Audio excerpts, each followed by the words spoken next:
Hello everyone. In last lecture, we discussed about the self-inductance. What is the self-inductance? It is denoted by capital L, and what is the unit for the self-inductance? That is Henry. Okay, so त्यामध्ये आपण एक equation बघितलं होतं self inductance साठी L is equals to phi upon I असतं for single turn. Okay, जर कॉइलचा number of turn single असेल तर ते जे इक्वेशन आहे ते काय असतं पाय अपॉन आय असतं, बरोबर ना. सो ज्यावेळी आपण नंबर ऑफ टर्न्स कन्सिडर करतो so L is equals to काय होतं एन पाय अपॉन काय असतं आय असतं. सो हे इक्वेशन आपण लास्ट लेक्चर मध्ये स्टडी केलं होतं. तर आता टुडेज लेक्चर, या लेक्चर मध्ये आपण इंडक्टन्स ऑफ सोलेनॉइड बघणार आहोत. ओके, आता सोलेनॉइड म्हणजेच काय असतं? It is one kind of coil. Okay, solenoid म्हणजेच काय असतं? It is one kind of coil. Okay, आता फॉर एक्झाम्पल हा एक सर्क्युलर बार किंवा कंडक्टर कन्सिडर केला किंवा हा रॉड आहे. ओके, किंवा हा एक इन्सुलेटिंग मटेरियल सुद्धा घेऊ शकतो आपण.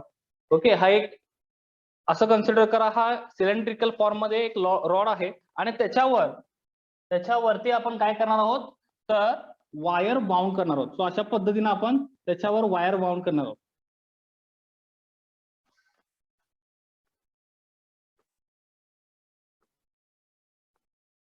ओके, आता ही जी वायर आपण बाउंड केलेली आहे तर हा जो पोर्शन आहे म्हणजे दिस इज लुक लाईक, ज्यावेळी आपण त्यातून रॉड रिमूव्ह करणार तर तो अशा पद्धतीने दिसेल आपल्याला. It's like a coil. Okay, and this is called solenoid. यालाच आपण काय म्हणतो? सोलेनॉइड म्हणतो. ओके, आणि याचा जर आपण क्रॉस सेक्शन एरिया कॅल्क्युलेट केला बघा तर क्रॉस सेक्शन एरिया काय असतो याचा तर बघा पाय डी स्क्वेअर अपॉन 4. एक लक्षात ठेवा, cross sectional area of the solenoid is equals to what? The pi d square upon 4. What is meant by d here? The diameter of that solenoid. Okay, सोलेनॉइडचा जो डायमीटर असतो okay त्यालाच आपण काय म्हणतो small D. Okay, so the cross sectional area म्हणतोय मी, cross sectional area of this solenoid is equals to what pi D square upon 4. So आपल्याला ऍक्च्युअली जो ह्याचा ईएमएफ इंडक्टन्स जो कॅल्क्युलेट करायचा आहे तो पर युनिट लेंथ कॅल्क्युलेट करायचा. म्हणजे जर आपण हे नंबर ऑफ टर्न्स इन्क्रीज केले तर त्याची लेंथ काय होईल बाळांनो इन्क्रीज होईल. सो ह्या सोलेनॉइडचा जो इंडक्टन्स आहे तो पर लेंथ किती असणार आहे हे आपल्याला ऍक्च्युअली कॅल्क्युलेट करायचं आहे. त्यासाठीचं डेरिव्हेशन लिहायचं आणि त्या रिलेटेड प्रॉब्लेम बाळांनो जेई आणि नीटला विचारतात. ओके, पर लेंथ सोलेनॉइड इंडक्टन्स पर लेंथ काय असतो. ओके, सो त्यासाठी स्पेसिफिक व्हॅल्यू दिल्या जातात. ओके, आणि त्यावेळी आपल्याला त्याचा काय कॅल्क्युलेट करायचा असतो इंडक्टन्स पर लेंथ कॅल्क्युलेट करायचा असतो आणि त्यासाठी हे डेरिव्हेशन खूप महत्वाचं आहे. Okay, so inductance of solenoid ही एक सिंपल थिंग, जसं आपण इंडक्टन्स बघितला होता तोच इंडक्टन्स असणार आहे कारण कॉइलचा इंडक्टन्स आणि सोलेनॉइडचा इंडक्टन्स, कारण हे कॉइलच आहे त्यामुळे त्यामध्ये डिफरंट काय नसणार आहे. फक्त डिफरंट काय इथं पर लेंथ आपल्याला त्याचा इंडक्टन्स कॅल्क्युलेट करायचा आहे. या डेरिव्हेशन मध्ये आपण पर लेंथ इंडक्टन्स कॅल्क्युलेट करणार आहोत हे लक्षात घ्या. ओके, सो सिंपल जो आपण इंडक्टन्स ऑलरेडी बघितलेला आहे so L is equals to काय असतो तर number of turns phi B magnetic flux upon I असतं. तर हा त्याचा सोलेनॉइडचा हाच इंडक्टन्स आहे पण हा पर लेंथ नाही आहे बाळा. ओके, हा जो इंडक्टन्स मी इथं लिहिलेला आहे this is not a per length. तो आपल्याला सोलेनॉइडचा इंडक्टन्स जो आहे तो इथं कशाने कॅल्क्युलेट करायचा आहे पर लेंथ साठी कॅल्क्युलेट करायचं आहे. So this is the inductance of a solenoid but it is not a per length. So ज्यावेळी आपण ह्या सोलेनॉइडची कॉइलची लेंथ इन्क्रीज करणार त्यावेळी ऑब्व्हियसली त्याचे नंबर ऑफ टर्न्स इन्क्रीज होणार आहेत. ओके, त्यावेळी त्याचे नंबर ऑफ टर्न्स इन्क्रीज होणार आहेत. सो इथं जो आपण एन घेतो ज्यावेळी आपण पर लेंथ कॅल्क्युलेट करतो त्यावेळी हा एन जो असतो बाळांनो तो काय असतो एन इंटू एल असतो. ओके, म्हणजे लेंथ त्या सोलेनॉइडची लेंथ फॉर एल आणि तो एन म्हणजेच काय तर नंबर ऑफ टर्न. एन म्हणजेच काय नंबर ऑफ टर्न्स. सो हे लक्षात घ्या, ज्यावेळी आपण सोलेनॉइडचा इंडक्टन्स पर लेंथ कॅल्क्युलेट करतो बाळांनो त्यावेळी आपण एन काय घेतो तर एन इज इक्वल्स टू काय घेतो N into L. Small N म्हणजेच काय तर नंबर ऑफ टर्न्स आहेत त्याचे. ओके, पर युनिट लेंथ म्हणतो आपण त्याला. पर युनिट लेंथ हे नंबर ऑफ टर्न्स आहे स्मॉल एन म्हणजे, आणि एल म्हणजेच काय, the length of that solenoid. त्या सोलेनाइडची जेवढी लेंथ असणार आहे ती लेंथ म्हणजेच काय, तर एल आहे. क्लिअर, हा कन्सेप्ट कळाला. सो ज्यावेळी आपण पर लेंथ कॅल्क्युलेट करणार सोलेनाइडचं त्यावेळी लक्षात ठेवा आपण कॅपिटल एनच्या ऐवजी इथं काय घेणार आहोत, एन एल घेणार आहोत. कॅपिटल एनच्या ऐवजी काय घेणार आहोत, एन एल घेणार आहोत. लक्षात आलं. The cross sectional area of solenoid, it is pi d square upon 4, d for diameter. The cross sectional area of solenoid is equals to what, pi d square upon 4, d for diameter. Okay, आणि inductance of solenoid, what I said, inductance of solenoid is equals to what, n, capital N, pi b upon I for current, pi b for magnetic flux, okay, and n for number of turns. But when we can calculate the inductance of solenoid per unit length or per length, then we can take for this capital N साठी आपण value काय घेणार, n into L. L म्हणजेच काय, the length of that solenoid, त्या सोलेनाइडची length म्हणजेच काय बाळांनो, L, and n means what, the number of turns per unit length. Small n means what, the number of turns per unit length. Clear? Okay, आता आपण त्याचं derivation start करूया. त्या basic गोष्टी तुम्हाला सांगायच्या होत्या त्या मी क्लिअर केल्या.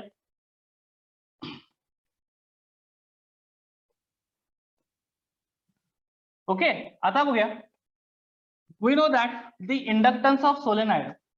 ओके, जो आपण इथं इंडक्टन्स घेतलेला आहे तो आपण इथं लिहिलेला आहे ऑलरेडी. इंडक्टन्स ऑफ सोलेनाइड काय आहे तो, एल इज इक्वल्स टू, हा हेनरी मध्ये आहे. Okay, L is equals to N phi B upon I. So हेच इक्वेशन आपण बाळांनो पुढे पुढे मॉडिफाय करत जाणार आहोत. बघा आता फाय बी म्हणजे आपल्याला माहिती आहे, what is phi B. Phi B is equals to, we know that it is B into A into cos theta. बरोबर आहे की नाही. फाय बी म्हणजे आपल्याला माहिती आहे B into A into cos theta, we know that term. N म्हणजे मी सांगितलं ज्यावेळी आपण पर युनिट लेंथ कॅल्क्युलेट करणार, काय कॅल्क्युलेट करणार, पर युनिट लेंथ सोलेनाइडचा इंडक्टन्स, त्यावेळी n इज इक्वल्स टू काय घ्यायचं म्हणून मी सांगितलं, n इंटू एल.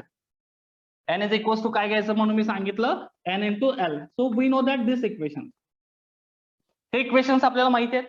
ओके, आणि मॅग्नेटिझम मध्ये पाहणो आपण एक इक्वेशन बघितलं होतं मॅग्नेटिक फील्ड साठी. ओके, मॅग्नेटिक फील्ड साठी जे इक्वेशन बघितलं होतं पाहणो आपण, ते काय होतं मॅग्नेटिक फील्ड मध्ये, तर बघा ते इक्वेशन होतं B is equals to mu naught n. Again n is nothing but what, the number of turns per unit length. Okay, आणि इथं आपण घेतोय काय पुढं, I. So this is the magnetic field equation. Mu naught म्हणजेच काय, permeability. Mu naught म्हणजेच काय असतं, परमॅबिलिटी असते, हे लक्षात ठेवा.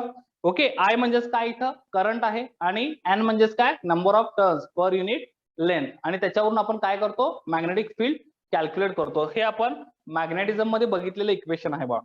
ओके, सो हा पार्ट आपण ऑलरेडी मॅग्नेटिझम मध्ये डिस्कस केलेला आहे 11th स्टँडर्ड मध्ये. ओके, सो हे लक्षात ठेवा, magnetic field B is equals to mu not into n into I for current, n for number of turns per unit length of that coil, and then mu naught is permeability constant. Okay, परमॅबिलिटीचा constant म्हणजे काय आहे, तर mu naught. आपण mostly magnetic field साठी काय घेतो, permeability घेतो, आणि इलेक्ट्रिक फील्ड साठी आपण काय घेतो, परमिटिव्हिटी घेतो. हे लक्षात घ्या, ते आपण इलेक्ट्रोस्टॅटिक्स मध्ये बघणार आहोतच. ओके, फक्त लक्षात घ्या की परमॅबिलिटीचा सिम्बॉल काय असतो, म्यू नॉट. ओके, आणि परमिटिव्हिटी साठी आपण काय घेतो, ई नॉट घेतो, किंवा इप्सिलॉन नॉट म्हणतात त्याला. Okay, so epsilon not for permittivity. Is it clear? So this magnetic field equation is equals to what, mu naught n into I. So आता वन बाय वन हे सगळे equations आपल्याला या equation मध्ये put करायचे आहे. So look at here, I can write here sentence, the inductance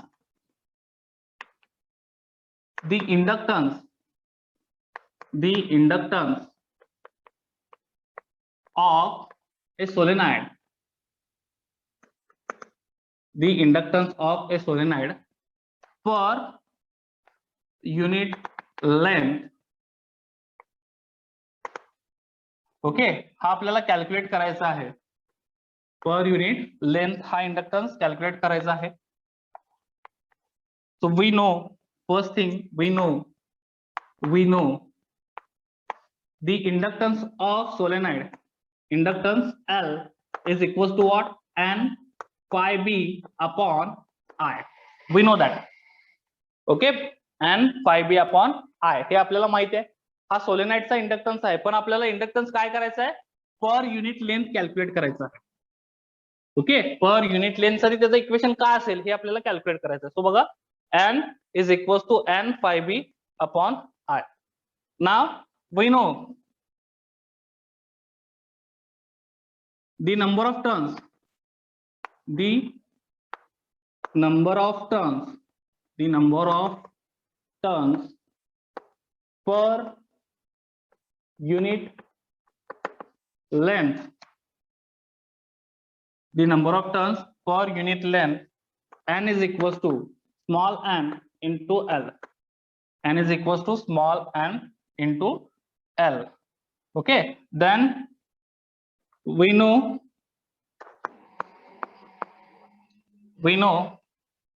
the magnetic flux, we know the magnetic flux phi B is equals to B into A cos theta. And when we can consider theta is equals to 0 degree, consider theta is equals to 0 degree, then phi B is equals to B into A. Then phi B is equals to B into A. So this is equation 2, this is equation 3. Now putting equation 2 and 3 in equation 1. Okay, आपल्याला equation 2 and 3 equation 1 मध्ये put करायचा आहे. हा part कळाला सगळ्यांना? Is it clear to all of you? इथपर्यंतचा part कळाला बाळांनो? Yes, very good. Take a screenshot fast, take a screenshot. आपण theta is equals to 0 degree consider केले, लक्षात घ्यायचं.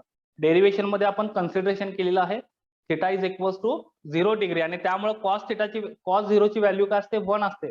ओके, सो म्हणून आपल्याला काय मिळालं? बी इंटू ए मिळालं फाय बी. सो फाय बी ची व्हॅल्यू आपल्याला इथं फक्त बी इंटू ए मिळाली, हे लक्षात घ्या. आता नेक्स्ट हे रफ करतो मी, झाले ना सगळ्यांचं? रफ करतो बघा. हे इक्वेशन लक्षात ठेवा, हे दोन्ही इक्वेशन आपल्याला इथं पुट करायचे आहेत या इक्वेशन मध्ये, इक्वेशन 1 मध्ये. So look here, putting equation 2 and 3 in equation 1, we get what? We get L is equals to काय होतं? N. N म्हणजेच काय घ्यायचं आहे आपल्याला? स्मॉल n इंटू L घ्यायचं आहे. ओके, त्यानंतर फाय बी होतं त्याच्या पुढं. फाय बी म्हणजेच काय घ्यायचं आहे? बी इंटू ए घ्यायचं आहे upon I. Clear? B into A upon I हे आपण घेतलं. त्यानंतर नेक्स्ट थिंग बघा, इथं आपण काय लिहिलंय? We know the magnetic field, we know the magnetic field as per magnetism. Magnetism मध्ये पाहून आपण ऑलरेडी हे इक्वेशन डिस्कस केलेलं आहे 11th स्टँडर्ड मध्ये. We know the magnetic field B is equals to mu naught small n into I. मी सांगितलं mu naught म्हणजेच काय? परमेबिलिटी. n म्हणजेच काय? Number of turns per unit length. I for the current. Okay, so या तिन्ही व्हॅल्यूचा use करून आपण magnetic field calculate करू शकतो. म्हणजे हे इक्वेशन आपल्याला इथं पुट करायचं आहे. So this is equation number 4, sorry, this is equation number 4 and this is equation number 5. So putting equation 5 in equation 4, equation 5 in equation 4, we get what? We get, look at here, the L inductance. Okay, L is equals to NL. B ची value काय आहे? Mu naught NI into A upon I. So look at here, this I get cancelled. Okay, I काय झाला, cancel out झालं. Clear, इथपर्यंत समजलं सगळ्यांना. Mu not into L into A. त्यानंतर मी सांगितलं होतं की बाळांनो एरिया, क्रॉस सेक्शनल एरिया कोणाचा, सोलेनाइडचा काय असतो, A is equal to pi D square upon 4 असतो. ओके, आता त्या एरियाची व्हॅल्यू आपल्याला इथं पुट करायची. इथपर्यंत पार्ट कळाला सगळ्यांना, इथपर्यंतचा पार्ट कळाला. Yes yes, very good. Take a screenshot fast, take a screenshot. बघा इथं एन एन सुद्धा मल्टिप्लाय होतील, N into N N square होईल, बरोबर आहे ना. एन इंटू एन काय होईल, एन स्क्वेअर होईल. त्यानंतर L mu not a he value आपल्याला मिळेल आणि ए ची व्हॅल्यू आपण त्यानंतर काय पुट करणार आहोत, पाय डी स्क्वेअर आपण 4 पुट करणार आहोत. चुलकडी मी रफ करतोय, स्क्रीनशॉट घेतला, take a screenshot fast. Okay, आता मी रफ करतोय बघा equation. Okay, so we get, using this equation I am getting L is equals to n into n, n square. So look at here, n square into L into mu naught into a. हे equation मिळालं मला. I cancel झालं बाळांनो, इथं I आणि I cancel झालं. आता बघा, cross sectional area of solenoid, we know that cross sectional area of solenoid is pi d square upon 4. So I can write here sentence, cross sectional area of a solenoid is A is equals to what, pi d square upon 4, d for diameter, d म्हणजेच काय बाळांनो, diameter. So put this equation in above equation, what we are getting, हे equation मी above equation मध्ये put केलं.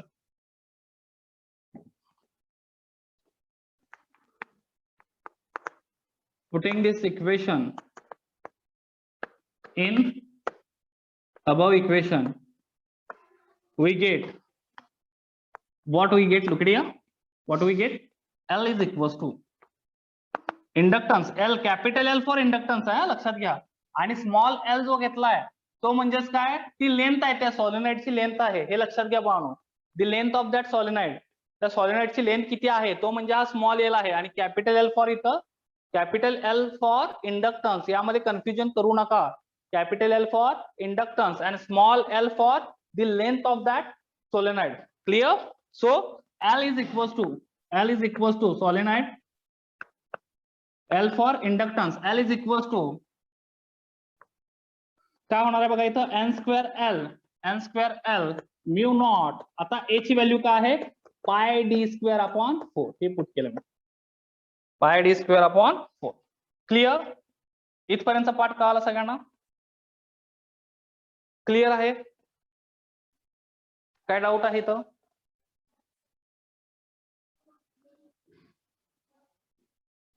Yes, okay. आता मला सांगा आपण काय करतोय, कशासाठी डेरिव्हेशन कॅल्क्युलेट करतोय, तर inductance per unit length calculate करायचं आपल्याला. ओके, म्हणजे हा जी लेंथ आहे ती मी इकडे लिहिणार.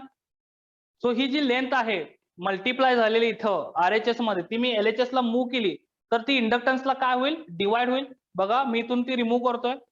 Okay, so look it here, it is divided to this inductance. So we are getting here inductance per unit length and the value of that inductance is equal to what, n square mu naught pi d square upon 4. So using this equation we can easily calculate the inductance per unit length. And what is the unit for that, Henry per meter. याचं unit काय असतं बाळांनो, henry per metre. लेंथचं unit metre आणि इंडक्टन्सचं unit काय असतं, henry. So we can write here unit for that, henry per meter. Clear. So using this equation we can solve the problems for JEE and NEET level.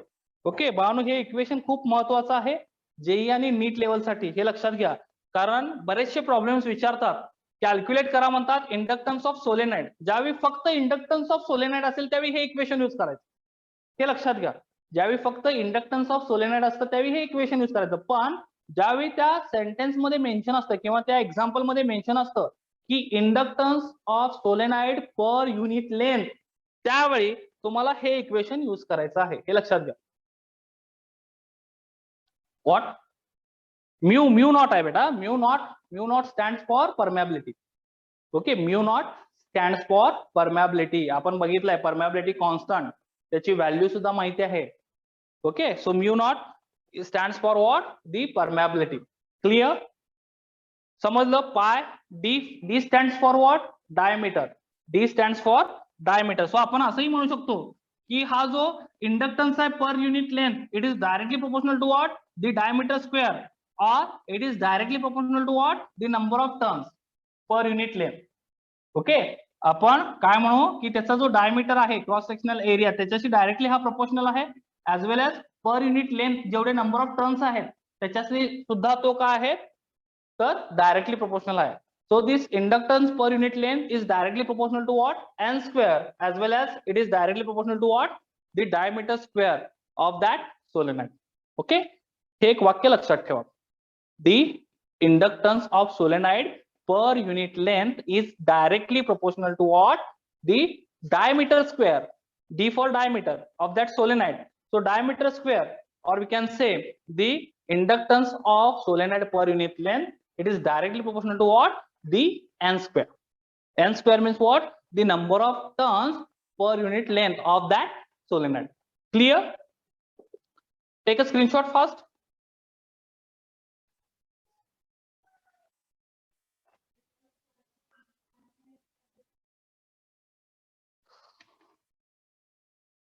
घेतला screenshot? Yes, done. Okay, next point. The energy stored in magnetic field. यामधलाच point आहे तो बाळांनो. बघा page number book मधलं 280 आहे, त्यामधलाच point आहे. Self inductance मधलाच point आहे हा. आपण त्याचं इक्वेशन ऑलरेडी फाइंड आउट केलं होतं काल. इंडक्टन्स इज इक्वल्स टू, म्हणजे त्याचे एनर्जीचं नाही इक्वेशन फाइंड आउट केलं आपण. एक इक्वेशन काल लास्ट लेक्चरला एक फाइंड आउट केलं होतं, आठवतंय का बघा? Work done is equals to, okay, 1/2 work done is equals to 1/2 L/I0 square. आता वर्क डन म्हणजेच काय बाळांनो? एनर्जी आहे. ओके, सो तेच इक्वेशन आपण इथं कॅल्क्युलेट करणार आहोत, पण डिफरंट वेनी कॅल्क्युलेट करणार आहोत. बघा, तर इथं मी लिहितोय एनर्जी स्टोर्ड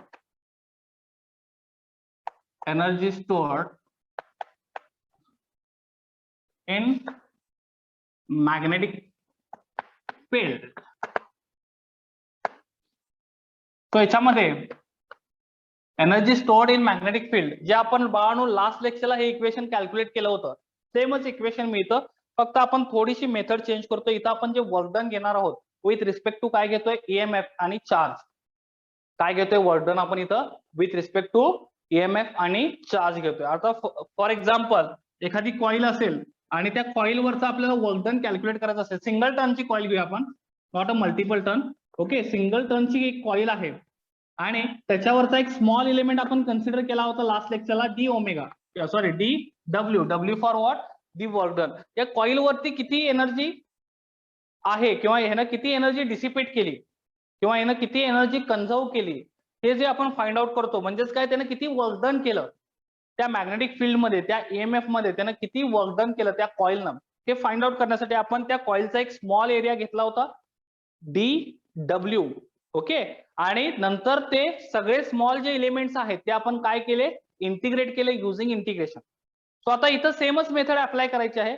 DW घेणार आहोत आपण, a small element of that coil, त्या कॉईल वरचा एक स्मॉल एलिमेंट घेणार आहोत. ओके, आपल्याला काय कॅल्क्युलेट करायचं? ऍक्च्युली एनर्जी किती स्टोर्ड होते मॅग्नेटिक फील्ड मध्ये. आता मॅग्नेटिक फील्ड कुणाच्या अराउंड असेल तर ऑब्व्हियसली त्या कॉईलच्या अराउंड असेल. ओके, आणि त्या कॉईल वरचा एक स्मॉल एरिया आपण कन्सिडर केलाय, स्मॉल एलिमेंट कन्सिडर केलंय. स्मॉल एलिमेंटला आपण DW हे नाव दिलं. ओके, त्यानंतर आपण टोटल वर्क डन कॅल्क्युलेट करणार युझिंग दी इंटिग्रेशन. ओके, सो ज्यावेळी आपण हा स्मॉल वर्क डन कन्सिडर करतो, आता जर इन टर्म्स ऑफ EMF आणि चार्ज बोलायचं झालं तर ऑब्व्हियसली ज्यावेळी मॅग्नेटिक फील्ड असणार ना, EMF इंड्यूस झाला म्हणजे याच्यातून करंट फ्लो होतोय. करंट फ्लो होतोय याचा अर्थ काय? त्याच्यातून चार्जेस फ्लो होत आहेत. लक्षात येतं का? बघा, त्यातून काय फ्लो होत आहेत? चार्जेस फ्लो होत आहेत. आणि हे चार्जेस म्हणजे आपण काय कन्सिडर करणार आहोत? DQ.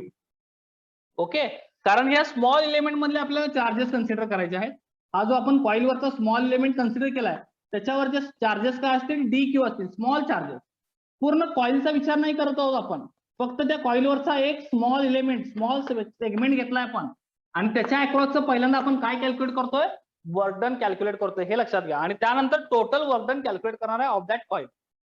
आणि त्यासाठी आपण कशाचा यूज करणार आहोत, तर ईएमएफचा. त्या कॉइलवर किती ईएमएफ इंड्यूस झाला, इंड्यूस ईएमएफ किती आहे, म्हणजेच काय स्मॉल ई, आणि त्यातून फ्लो होणारा करंट जो आहे, म्हणजेच काय त्यातून फ्लो होणारे जे चार्जेस आहेत ते म्हणजेच काय क्यू. सो याचं एक रिलेशन आहे बाळू, जे आपण इलेक्ट्रोस्टॅटिक्स मध्ये बघितलं होतं. ओके, इलेक्ट्रोस्टॅटिक्स मध्ये हे आय थिंक करंट इलेक्ट्रिसिटी आणि इलेक्ट्रोस्टॅटिक्स 11चा जो टॉपिक आहे त्यामध्ये आपण हे इक्वेशन बघितलं होतं की work done with respect to EMF and charge. Okay, तिथं आपण एनर्जी कन्सिडर केली होती, इलेक्ट्रोस्टॅटिक्स कॅपिटल ई घेतलं होतं, क्यू इंटू ई घेतलं होतं, बरोबर आहे ना. सो इथं जे आपल्याला घ्यायचं आहे ते डी क्यू इंटू ई, म्हणजे E for small E for what, EMF. Okay, इथं स्मॉल ई फॉर काय घेणार होतो आपण, ईएमएफ घेणार होतो. So obviously it is Q into E again. So इथं जो ई घेतलाय आपण, स्मॉल घेतला आणि तो कशासाठी कन्सिडर केलाय, ईएमएफ साठी कन्सिडर केलाय. सो बघा, work done, so I can write here sentence, work done, work done of coil म्हणा किंवा सोलेनॉइड म्हणलं तरी चालतं, of coil in a small element, in small element, in a small element, that is dw, dw small element साठी घेतलेलं work done dw is equals to काय येणार आहे, dw is equals to emf e into dq, emf e into dq, dq for what, the charges present in that small element. Okay, small element साठी आपण work done calculate करतोय, त्यामुळे त्याच element मधले आपण चार्जेस कन्सिडर करतोय आणि ते चार्जेस म्हणजेच काय आहेत, डी क्यू आहेत, हे लक्षात घ्या.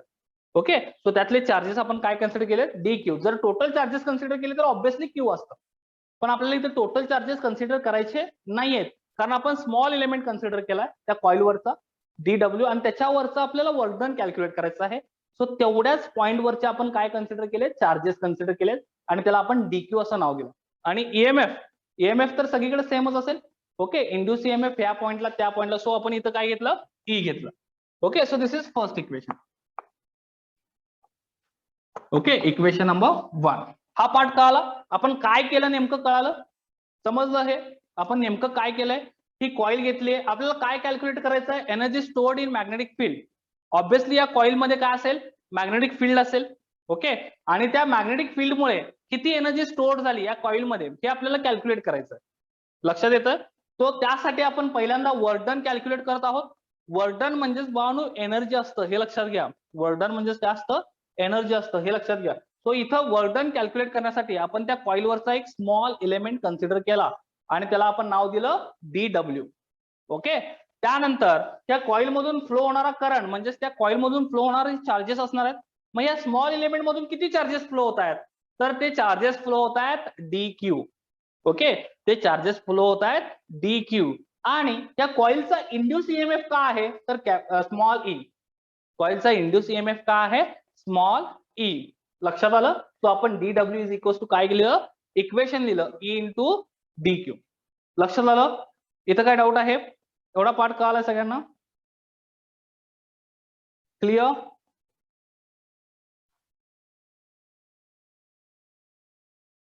समजले सगळ्यांना. ओके, क्लिअर आहे एवढा part, it is clear to all of you. आवाज येतोय माझा सगळ्यांना, पाहुणं रिप्लाय द्या पटपट.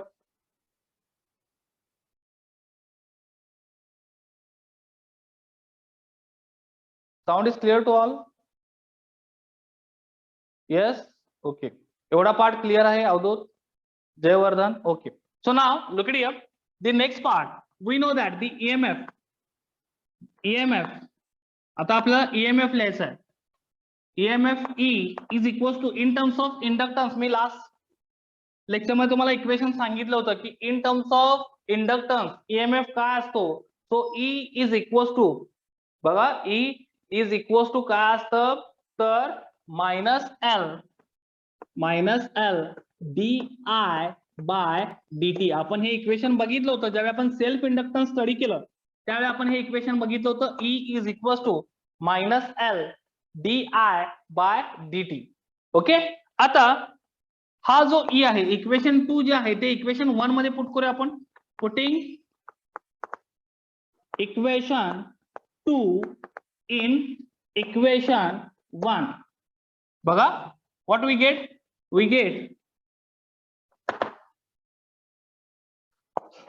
dw the small work done is equals to minus L. म्हणजे याची मॅग्नेट्यूड घेऊया आपण. मायनस साइन कॅन्सल करूया. द मॅग्नेट्यूड ऑफ ईएमएफ असं कन्सिडर करूया. द मॅग्नेट्यूड ते नंतर जाऊन आपण मॅग्नेट्यूडच घेतो. आपण डायरेक्टली इथंच घेऊया.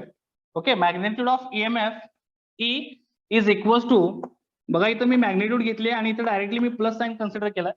Okay. So L D I by D T त्यानंतर काय करायचं आहे इंटू डी क्यू. हे इक्वेशन मिळालं. So this is equation 3. Clear? EMF E ची मॅग्नेट्यूड ऑफ EMF इथं पुट केला इक्वेशन 1 मध्ये. इक्वेशन 2 इक्वेशन 1 मध्ये पुट केलं काय मिळालं L D I by D T into D Q मिळालं. सिंपल आहे. क्लिअर? सगळे समजलंय? सगळ्यांना समजलंय? Clear to all of you? Take a screenshot fast. Take a screenshot. Take a screenshot. Done? Okay. Now, next one.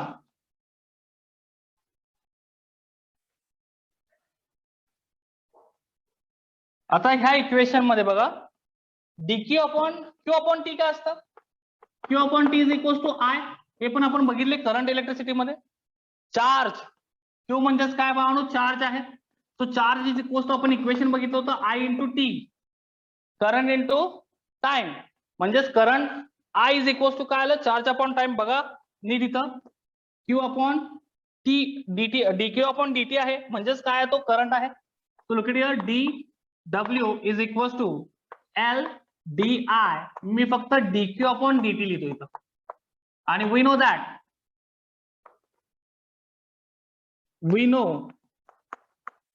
No dq upon dt is equal to what I. Okay. हे आपण बघितलं आहे already. तेच equation इथं put केलंय. dq upon dt is equal to I. So I ची value मी इथं पुट करतोय बघा आता. So look it here therefore dw is equal to L I याच्यासाठी पुट केला di. So this is my equation number 4. This is my equation number 4.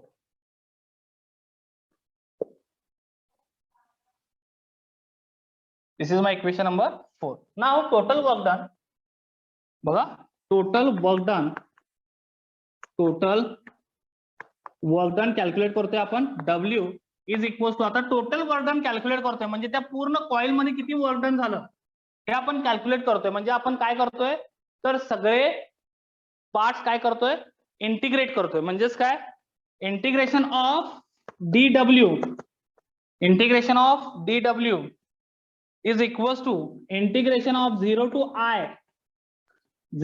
I di आहे म्हणून आपण 0 to I घेतलं L I di. आता याच्यामध्ये constant कोण आहे L आहे. इंडक्टन्स कॉन्स्टंट आहे सो आपण तो बाहेर घेतला. बघा इंडक्टन्स कॉन्स्टंट आहे तो आपण बाहेर घेऊयात. So look here. So total work done W is equals to L बाहेर घेतला 0 to I di.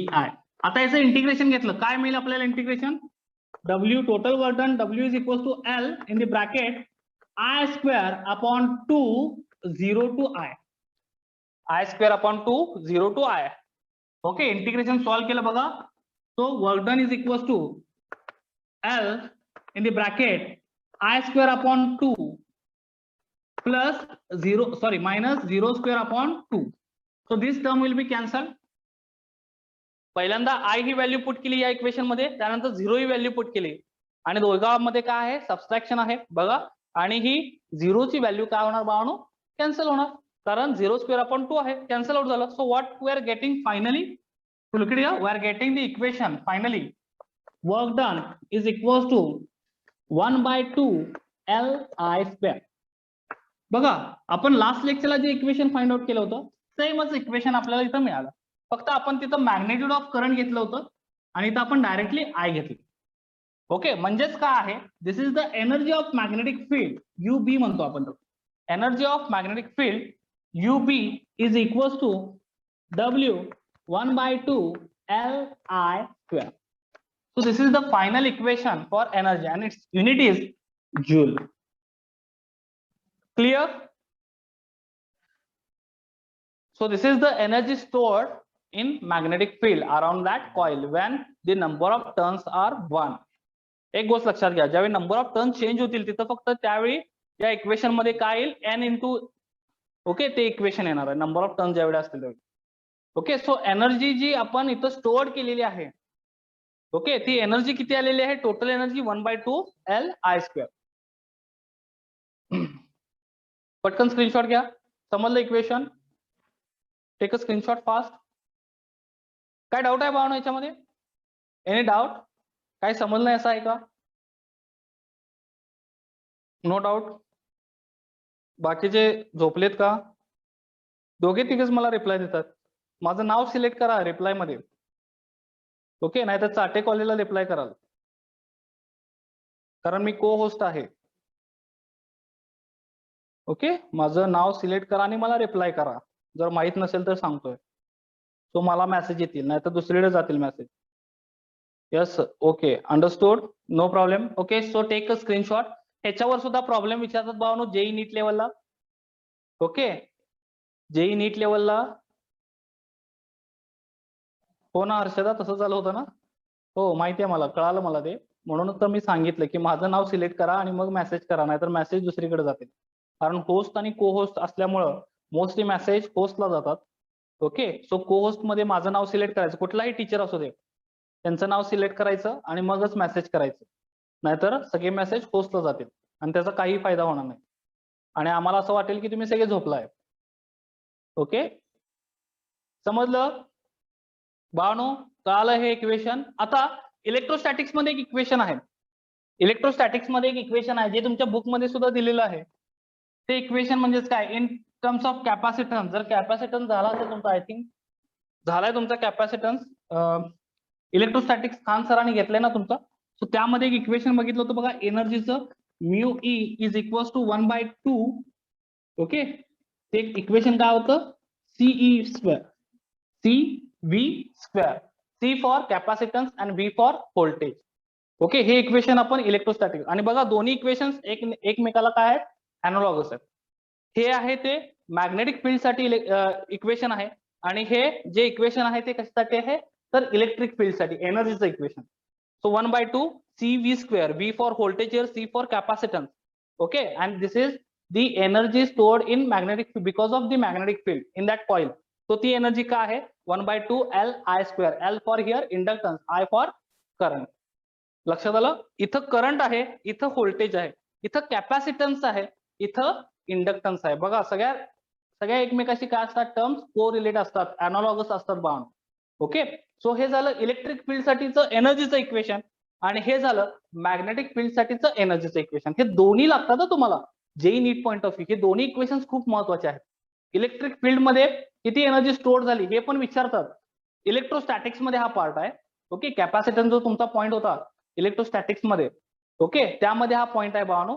सो त्यामध्ये तुम्हाला जी एनर्जी मिळते 1/2 CV² असते, C for capacitance, V for voltage, आणि ही जी आपण एनर्जी कॅल्क्युलेट केली ती मॅग्नेटिक फील्ड साठी आहे आणि ती काय आहे, 1/2 Li², L for inductance and I for current. Clear, समजलं? ओके, आता नेक्स्ट पॉइंट यामध्ये बघा, सेरीज इंडक्टन्स आणि पॅरलल इंडक्टन्स. खूप इझी आहे. जसं आपण सेरीज रेझिस्टन्स कॅल्क्युलेट करतो आणि पॅरलल रेझिस्टन्स कॅल्क्युलेट करतो. बघा, जर सेरीज मध्ये रेझिस्टन्स असतील तर आपण काय करतो बाळांनो, आता फॉर एक्झाम्पल हे 3 रेझिस्टन्स आहेत, R1, R2 आणि R3. हे 3 रेझिस्टन्स आहेत. तर आपण काय करतो, जर सेरीज कॉम्बिनेशन असेल तर जर इक्विव्हॅलंट रेझिस्टन्स पाहिजे असेल मला आर इक्विव्हॅलंट, तर आपण इथं काय करतो, टेल मी फास्ट, ऍडिशन करतो की त्याचा रेसिप्रोकल घेतो?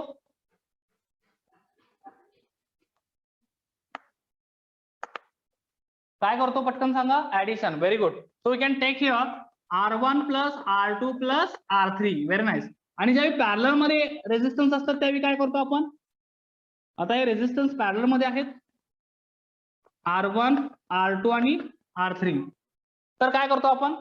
रेसिप्रोकल घेतो. म्हणजेच काय, याचा ज्यावेळी आपण R इक्विव्हॅलंट कॅल्क्युलेट करतो तो काय असतो? R1 by R equivalent is equal to 1 by R1 plus 1 by R2 plus 1 by R3 and so on. जेवढे नंबर ऑफ पॅरलल रेझिस्टन्स असतील तेवढे आपण काय करत जातो, त्याचा रेसिप्रोकल घेऊन ऍड करत जातो. सो सेम कन्सेप्ट इंडक्टन्स साठी भावना आपण अप्लाय करतो. कॅपॅसिटन्स मध्ये डिफरंट असतं.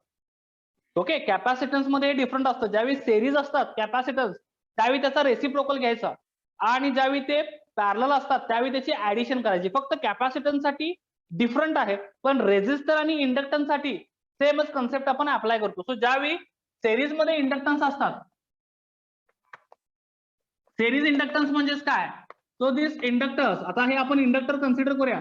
हे इंडक्टर जे आहेत ते सेरीज मध्ये आहेत आणि याच्या व्हॅल्यूज आहेत L1, L2 आणि L3, आणि आपल्याला ए आणि बी पॉईंटच्या अक्रॉसचा इंडक्टन्स कॅल्क्युलेट करायचा आहे. So inductance across the point A and B is equal to L1 plus L2 plus L3 and so on. जेवढे नंबर ऑफ इंडक्टन्स असतील ते आपण काय करतो, ऍड करतो, लाईक अ रेझिस्टन्स. ओके, आणि पॅरलल इंडक्टन्स साठी बघा, पॅरलल इंडक्टन्स साठी आपण काय करतो, तर ज्यावेळी इंडक्टन्स पॅरलल मध्ये असतील, ओके इथं ड्रॉ करतोय बघा मी, इंडक्टन्स ज्यावेळी पॅरलल मध्ये असतील आणि ज्यावेळी आपल्याला एका दोन पॉईंटच्या अक्रॉस, या ए आणि बी च्या अक्रॉस जर इंडक्टन्स कॅल्क्युलेट करायचं असेल, L1 आहे, L2 आहे, L2 आणि हा L3 आहे. So the 1 upon L AB equivalent inductance is equals to 1 upon L1 plus 1 upon L2 plus 1 upon L3 and so on. Clear? Same हे पण लागतं आपल्याला सॉल्विंग साठी. हे पुढे एसी सर्किट मध्ये भरपूर लागतं भावना आपल्याला. हा जो कन्सेप्ट आहे तो पुढे एसी सर्किट मध्ये भरपूर लागतो आपल्याला, कारण याच्यावर मोस्टली प्रॉब्लेम जे विचारतात सिरीज पॅनल मध्ये कॉम्बिनेशन दिलं जातं, आणि ते एसी सर्किट मध्ये हा कन्सेप्ट आपल्याला जास्त युज होतो. हे लक्षात घ्या. मोस्टली आपण हा कन्सेप्ट सिरीज आणि parallel of inductance AC circuit मध्ये, पुढचा जो टॉपिक आहे याच्या, त्यामध्ये हा मोस्टली युज करतो. आणि JEE NEET point of view त्याच्यावर प्रॉब्लेम्स पण विचारतात भावना.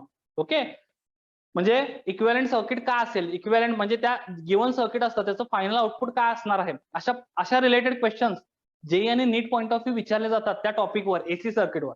आणि त्यासाठी हे दोन पॉईंट सिरीज इंडक्टन्स आणि पॅरलल इंडक्टन्स म्हणजे काय असतं हे महत्वाचं आहे. आणि मी जे कॅपॅसिटन्स बद्दल सांगितलं ते पण तिथं लागतं.